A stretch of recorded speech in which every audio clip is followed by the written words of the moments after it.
Lahat ng hangarin ko'y kabutihan sa inyo.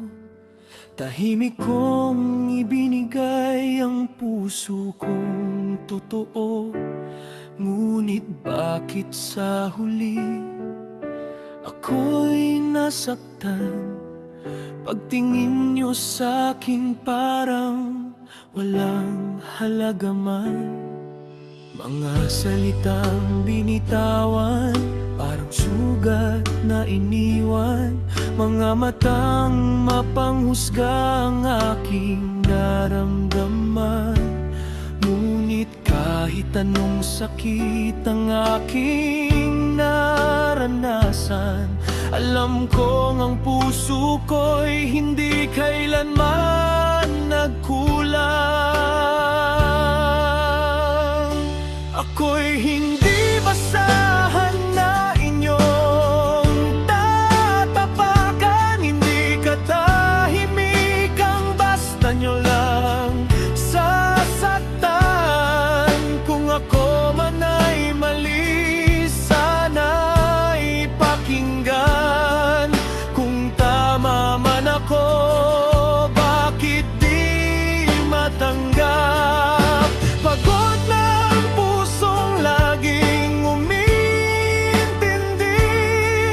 sa mundong kayo lang ang palaging may sabi. Ngunit darating din ang araw na makikita niyo ang taong minamaliit niyo'y may halaga rin sa mundo.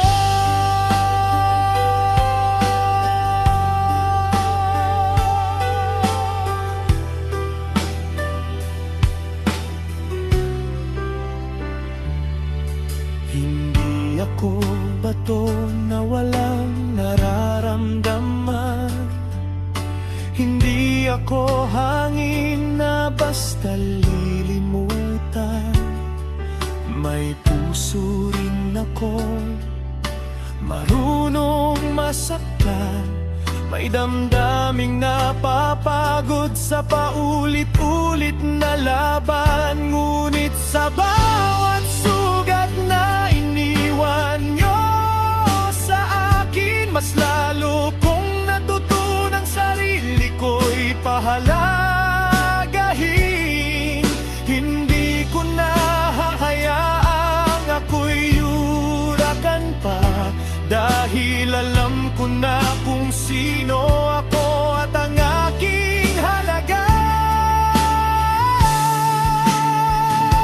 Ako'y hindi basahan na inyong tatapakan. Hindi katahimikan, basta nyo lang iiwanan. Kung di nyo kayang ako'y unawain, ako na ang kusang lalayo at tatanggapin. Dahil ang taong marunong magmahal ng tunay, hindi kailanman magiging basahan ng buhay. Sa mundong puno ng sugat at pagkukulang, pipiliin kong manatiling totoo hanggang wakas.